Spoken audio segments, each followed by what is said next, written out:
Greetings, and welcome to this review and discussion of Bayonetta.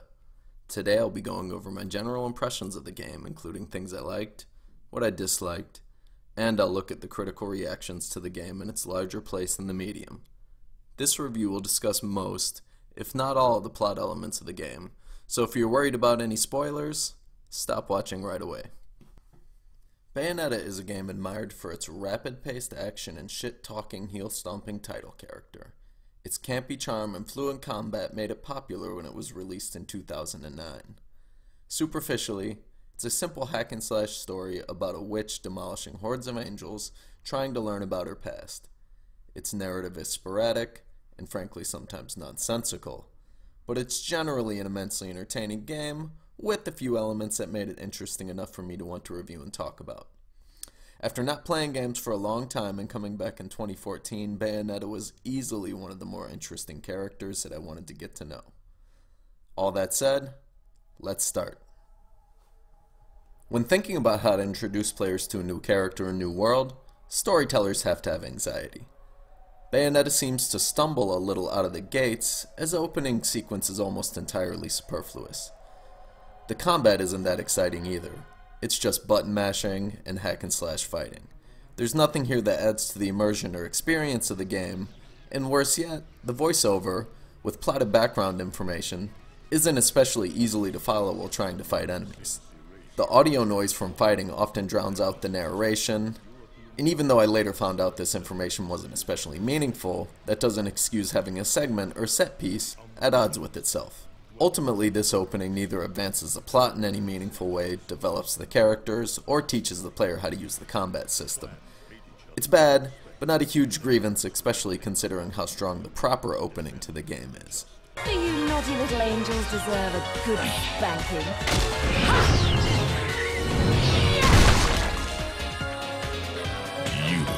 Generally, I'm not a fan of lengthy exposition or extensive cutscenes, especially at the beginning of the game. Most of the time, for a game, the sooner I can get control over what's happening, the better. After all, part of participating in a game requires a certain level of player agency. Still, I can't really think of a better way to introduce Bayonetta to us than the scene in the graveyard. It starts with Bayonetta, cheekily garbed in a nun's outfit, praying over a grave. Nothing about the scene is unpredictable. We know as soon as we see the tall woman in holy clothes that we're going to be spoofed and mayhem will soon start. And I wonder if there was anybody playing the game who doubted that those humble fabrics were going to be rent off her body. But the game is so much panache about it at this point that I really didn't care, and gave it goodwill, bought into the atmosphere. What follows is frantic action with catchy pop music and corny one-liners. It's a good introduction to this game and the world that it's set in. In fact, showing us Bayonetta's skill set before we even control her makes the player want to learn the combat system even more. Watching the witch dispatch dozens of angels with alacrity, finesse, brutality, and grace, all while taking the piss, tells the player up front what the tone and tenor of this story is going to be. It's a really good thing too that the game makes you want to immerse in the combat, since the story is mostly campy scattershot. The basics are that Bayonetta is one of the last of the Umbra witches, a group who once held the balance between Paradiso and Inferno along with their antithesis, the Lumen Sages. Bayonetta was a child of a witch and sage's unlawful union, which made her an outcast among her people. This apparently causes a schism between the clans, a massive witch hunt ensues, everybody dies, and so on and so on and so on. The words light and darkness are thrown around a lot. Balance is chatted about, Bayonetta is sealed away and lays dormant for 500 years but was awoken 20 years ago and suffers from a soap opera-esque amnesia because nothing churns the plot along like a good excuseless case of memory lapse. This excuse to plumb her backstory seems manufactured at best, and I really wish the developers had found a better way to do it, or kept the exposition to the peripheral. It's unrealistic to expect a game to be completely trope-free, but amnesia is especially grating to me because of how lazy and catch-all it is. Anyway, alive and aloof, Bayonetta has apparently been kicking the holy shit out of angels for the last 20 years, and when the game starts, goes on a globe-trotting quest searching for the other side of a jeweled prize she wears called the Eyes of the World. Along the way, she slays massive amounts of angels who inexplicably keep lining up to get heel stomped, blah blah blah, deals with a time-traveling version of her younger self, blah blah, and confronts several figurative and one very literal paternal figure. There are numerous boss battles and a variety of grandiose enemies, and that the game's climactic fight is against the creator of the universe, whom you demon punch into the Milky Way's sun, isn't shocking to me at all. The story, which at its most compact is about a girl thwarting the ambitions of her father, is always a little goofy and sprawling, and it's a bit to the game's detriment in my opinion. Still, grandiose camp stories don't by themselves bother me. I only find it questionable in Bayonetta that the story and cutscenes are such an extensive part of the game, but I'll talk more about that later. For a lot of players, enjoyment of the game is likely to hinge on whether or not they get into the combat. Fortunately, for the bulk of the game, players will be engaged in fast-paced fights featuring possibly dozens of enemies at a time. The game's combat system is at once easy to use but challenging to master, and while you could probably work your way through a lot of levels simply button mashing or hacking and slashing, there are enemies and groups that will really eviscerate your ass if you don't learn how to use witch time, dodge, and combine attacks. The bulk of the combat relies heavily on dodging and assembling combos of attacks through precise button pressing. The weapon combination system of placing a set of gear on both Bayonetta's arms and legs makes for a lot of variety in how a player can approach battle, which is a good thing. But I found more times than not that short-range and melee battle techniques were the best and fastest ways to dispatch enemies, with the long-range options being more for rebuffing or stalling enemies between combinations. But that variety means players can use multiple strategies and approaches to combat, which is ultimately a good thing. I really appreciated that, and since fighting is so integral to the game, it really improves the experience. Speaking of the combinations, there's an endless list of them, and the game will give you a chance to learn them in a practice screen. This was a good inclusion and a great use of loading time because it gives inexperienced and less skilled players like myself a chance to become comfortable with the controls and maneuvers in a controlled environment before there are any real consequences. Another smart choice was to have exploration or breathing space between the combat scenes, although near the end these become more scant and the combat becomes more frustrating. There are several unlockables and hidden items players can search for, and even though none of them particularly excited me, it's good to have a break in between the fighting. That there needed to be padding between combat is an obvious inclusion to me, and ultimately I was glad about the lack of artifice in between the game's searching and combat sections. Most of the time, instead of padding it with unnecessarily easy and linear platforming, the player just runs to the next fight. Bayonetta has a lot of one-step puzzles and key retrievals, but these were not about challenging the player to begin with, and merely needed to be put in as a buffer before the next fight. I didn't mind it at all. Near the end, the fights became pretty challenging, so I was pretty grateful for any breathing room to pace out in between the combat. So while the combat is pretty deep and exciting, beyond it, the game has a lot of weaknesses, and not just the aforementioned story. For example, I liked Bayonetta because she's an awesome character. But as strong, as tough, as resilient, as fierce as she is, I can't help but feel like she's underserviced by her supporting cast. A story doesn't need a lot of players to be successful, but it helps when the characters included are engaging and more than crude stereotypes. So here's the rundown of the main players in the show other than the title character. First we have Enzo. He's probably best described as a mix between Tommy DeVito in Goodfellas and one of the Three Stooges. His crude buffoonery is mostly served up as comedic relief, but in a game full of comedy and cheek to begin with, his inclusion isn't significant or meaningful in any way. His main function is to get verbally abused and bullied around by Bayonetta and Rodin. Thankfully, he's only around to bumble, stumble, and yelp for a couple of scenes. That takes me to Rodin. He occupies the role of merchant for the game's use, running a bar/weapons and items shop at a place called the Gates of Hell. Very subtle inclusion there. He's probably the second most interesting character in the game, being that he's a fallen angel who manufactures weapons in Bayonetta's war against heaven, and also crafts these weapons by smacking around demons and extracting blood from them. He's most easily described as a male version of Bayonetta, modeled almost explicitly after Morpheus from The Matrix. Not a very serious inclusion to the game. Less interesting and more disappointing to me was Jeanne, another witch with a hazy past. As the heir to the Umbras, Jeanne sealed Bayonetta away during the witch hunts. You'll run into her a lot in the game, fight her 4 times, and after you think you've killed her, your magic stone will revitalize her memories and she'll join forces with you. Almost inexplicably and unnecessarily, you play as her for one short segment near the end. That gem brings back so many memories. Then there's Luca. He's probably the silliest inclusion next to Enzo. His relation to Bayonetta is that he mistakenly thinks she murdered his father. While the game plays him up as a possible love interest, it thankfully doesn't commit to that route, only having Bayonetta play around with it. Luca plays the role of a must-be unemployed investigative journalist who tails Bayonetta around the world, even up to the most dangerous sections of the game. Then there's baby Bayonetta. The little girl was cute, and the best moment in the game for me might have come when adult Bayonetta put the child version of herself to sleep and comforted her with words of encouragement. But the child's interestingness as a character or inclusion in the story becomes muddled through questionable time travel logic, or magic, whatever you want to call it. It doesn't make sense, so it doesn't matter. Especially when this happens.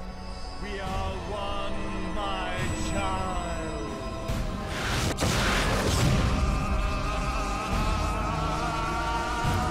Finally, there's Baldur, interminably winded, My name is Boulder. loquacious, Salvation. a monologuing ass clown, My. Why the grim face, my... His cutscene, you know, the one where he must talk for 15 minutes or something akin to it, is probably the lowest moment in the game for me. Great speech, big guy. He won't even shut up after you slay him, cajoling and babbling right up until the end. The Trinity of realities wrapped up in a form. But it's all diarrhea of the mouth, if you ask me. Baldur's babbling leads me to what was the least enjoyable and game-breaking in Bayonetta, the extensive cutscenes. I didn't always mind them. I've mentioned how effective the opening was, but they start to stack and interrupt the game, leaving me without controls for 5, 10, sometimes 15 minutes at a time.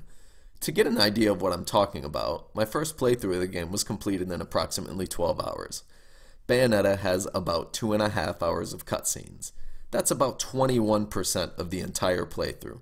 That means more than 1/5 of the time I was playing the game, I wasn't actually playing. Contrast that to another modern game, The Last of Us, which, love it or hate it, is far more story and narrative centric than Bayonetta. My first run of The Last of Us took about 15 hours, and even a rushed playthrough will probably take as long as Bayonetta's 10 to 11. But that game only has 1.5 hours of cutscenes, less than 10% of the entire playthrough. For Bayonetta, this would only be a small problem if the cutscenes were any good, but a lot of them are just gratuitous action in a game already filled with it, padded and silly. You know how I mentioned how effective that opening was? Showing you Bayonetta's skill set, making you, the player, want to learn it? Well, hours later, after you've already learned it, possibly mastered it, you watch more of the same. And later still. And later still. Also, on the level of visual presentation, I found the game's style of mixing cutscenes with animated stills framed between negative film rolls gimmicky and distracting. It never made much sense, it merely seemed included as visual flair, akin to tacked on 3D in a movie theater. It did nothing to enhance my experience, and so did nothing for the game. I expect the counter to this argument will be that the true heart of Bayonetta is in its combat, not the cutscenes. Which is fine, but that doesn't convert me. The fighting here does go deep, and the game grades you on how well you perform in each battle. This is a nice inclusion which gives more competitive people the incentive to return and replay the game and to get the highest score possible. To get the highest score possible, players need to complete the entire game without taking a single hit of damage and dispatching all enemies with alacrity, a feat far too difficult for me to even bother trying. And that's the thing. The combat is deep, but so what? Why should I want to hone my skills on combos and dodging for hours just to get to listen to Baldur bark another time? It's at this juncture that a good story expertly told might have made Bayonetta more replayable for me. But as it was, I didn't care if I got the tepid silver, childish bronze, or scolded with a stone award. Instead, I had a feeling of, gee, that was fun, so what's next? In short, there's a lot of technical mastery in Bayonetta, but very little heart. You've probably noticed that up until now I haven't talked at all about Bayonetta's character design, even though her sexuality is one of the most obvious things about her. I saved mention of this because it's such a dominant element of the game that it deserves to be talked about all at once.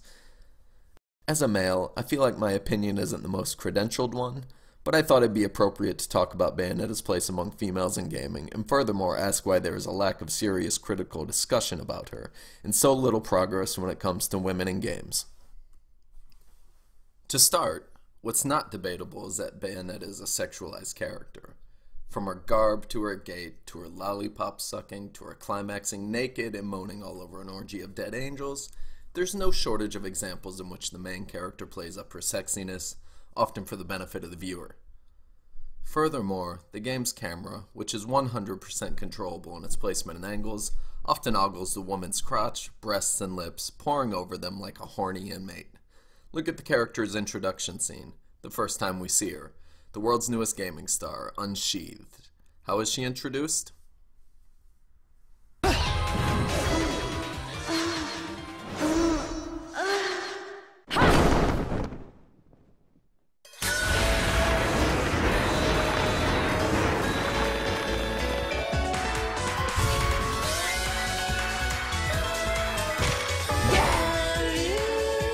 As long as there's music, I'll keep on dancing.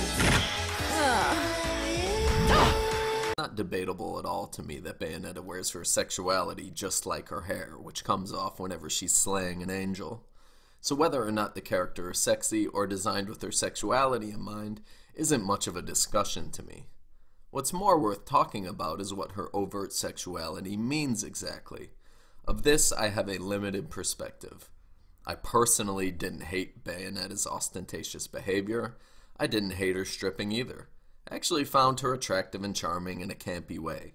But while she owns her sexuality and uses it in a way to taunt masculine authority figures, which some have argued is a sign of liberation and strength, the camera angles and leering it's meant to induce goes into exploitation territory. Don't you agree, my dear child? Almost undermining all the former's strengths. Sometimes I felt like the game was bordering on the pornographic, and that's not necessarily a judgment. I'm definitely no Puritan and have no prudish stigma about sex, and as a male growing up in the internet age, I've used pornography many times myself. But as an art, it's undeniably base, crude, and sometimes even harmful. Pornography, by design, is made to trigger a fleeting fulfillment, and there's a reason use of pornography, while extremely widespread, isn't something normally discussed in polite society. And no, I don't mean to say or imply that Bayonetta is porn, although I suppose you could use it for that, if you really wanted to. It's clearly something higher on the artistic palette than that, but that doesn't mean it can't border or have pornographic elements. Having the game fixate so extensively on Bayonetta's lady parts risks reducing her to a sort of gimmick. You know, the sexy witch, the badass fuck doll, and all this is a shame because she can be a genuinely interesting character. Consider the pole dance bit at the end of the game, and even the post-credits dance sequence, seemingly included for no other reason than to arouse viewers.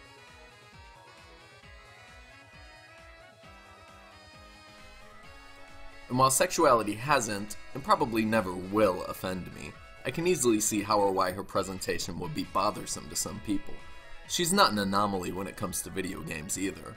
Of course, everyone's familiar with the damsel in distress, but even when the girls are fighting with the guys, women are often reduced to an unrealistic or disproportionate look in the gaming world. Think of Tifa Lockhart in Final Fantasy VII, or Samus Aran of Metroid. It'd be silly to say that because Bayonetta is kicking the asses, instead of waiting while a man does it for her, that this is necessarily progress. Women have been kicking asses in video games for a long time. Bayonetta isn't the first badass super macho fuck doll in gaming history, and she's unlikely to be the last. I would have loved to see character development and progression through means other than crotch shots and pronounced moans. When we do, such as the aforementioned putting her child to sleep scene, it's actually quite effective and moving. Sweet dreams, little one. Fly me to the moon and let me play among the stars. I've talked to plenty of friends, coworkers, and gamers, including females, who love Bayonetta and wouldn't change a thing about her. That's fine, and I can understand where they're coming from, but there's always a voice of dissent too, right? So what did critics in the gaming community have to say about this? When I played through it, I imagined surely there would be a hellfire debate, countless arguments, points, counterpoints, accusations, slander, libel, you know, all that kind of stuff that happens. Generally, I was disappointed at the lack of critical reach from major gaming outlets. This is what upset me the most, I suppose. Not about what was said in the debate, but that there generally wasn't a debate at all. The Metacritic page for Bayonetta pretty much had outlandishly high scores, and I really had to plumb to find any outlet that dedicated any significant amount of time to the game's visual presentation and fixation on the main character's body. IGN's December 2009 review dedicated all of one sentence to the protagonist's sexuality and gave it a 95 out of 100, meaning it should arguably be near the pinnacle of its artistic field, akin to something like Steinbeck's Grapes of Wrath or Bergman's Winter Light. Typically, most of the discussions I found about Bayonetta's sexuality came through non-major publications, YouTube channels, forums, and everything like that. But sadly, the discussion usually resorted to binary name-calling, where one side accused the other of being either radical feminists or misogynist sexist. What was most disappointing to me was one review, actually written for Bayonetta 2 on the website Polygon, that actually did discuss the game's pervishness. It received opprobrium from other critical outlets in the gaming community, and even one rebuttal written at DualShock chastised Polygon for using his review as a soapbox. The critique later goes on to lament that Giles would dock Bayonetta 2, giving it a 7.5 out of 10, for what he perceived as something as inconsequential as sexual misrepresentation. It's hard for me to express how silly it is that so many in the gaming community that I ran across, whether on forums, official critical venues, or YouTube, seem to echo this sentiment. That games aren't for politics or personal statements. Reviews should be as neutral as possible. Games aren't for discussion. Games aren't the place to ruminate on race or gender or sexism. I noticed that the loudest of these proclamations typically came from white males, who no doubt have the luxury of not caring about their portrayal in media because from the position of privilege, it's always questionable to question the status quo. It's craven and political correctness in the worst possible way, wanting to safeguard what you have and snuff any semblance of a discussion because you feel it's irrelevant. After all, they say, why can't Bayonetta be a 10 out of 10 masterpiece even though its leering camera is off-putting and pervy? Aren't the graphics nice? Isn't it aesthetically pleasing? Are reviewers supposed to cordon off the areas in which they judge a game? What should you say about something that may be technically masterful but offensive? Why can't it be a 7.5 or worse even? Such a fixation on depoliticizing games or any form of media will do nothing but delegitimize them when it comes to artistic merit.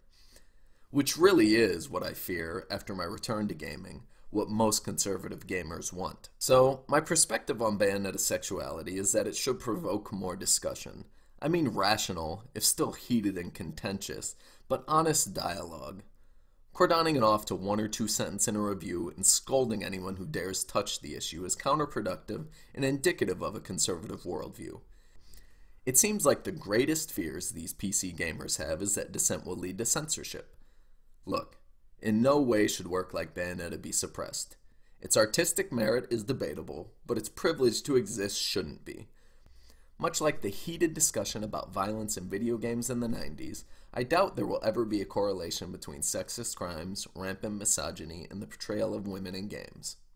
However, games don't exist in a vacuum, and when the stock portrayal of women in games involve them either being victims or hypersexualized, that merits discussion about artistic representation and how we see each other.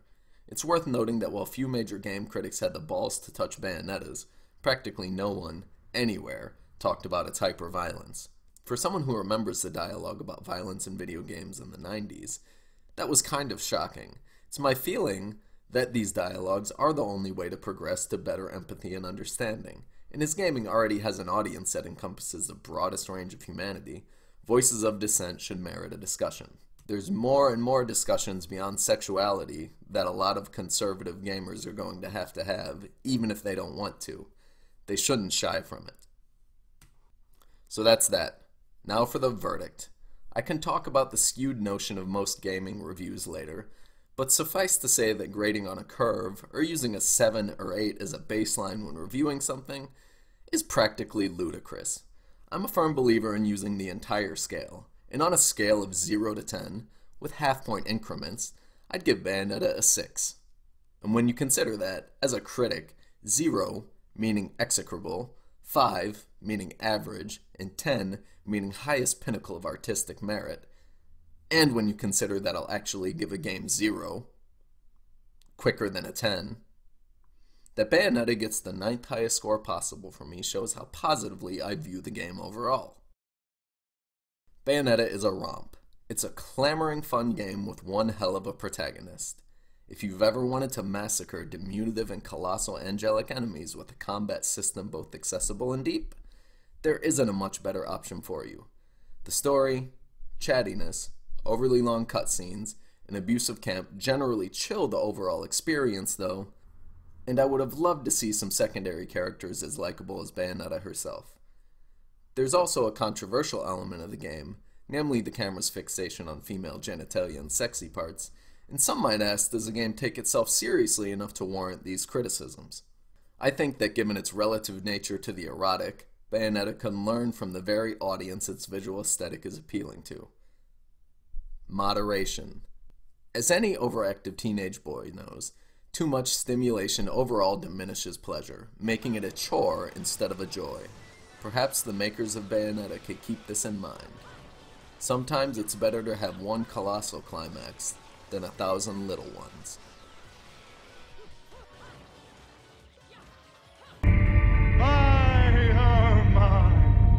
Thanks for listening, anyone who actually did. If you liked or have any thoughts about what you heard, let me know in the comments below. Or if you just think I'm a pretentious asshole who likes to hear himself talk, you can let me know that too. Bye-bye. Well then, adios.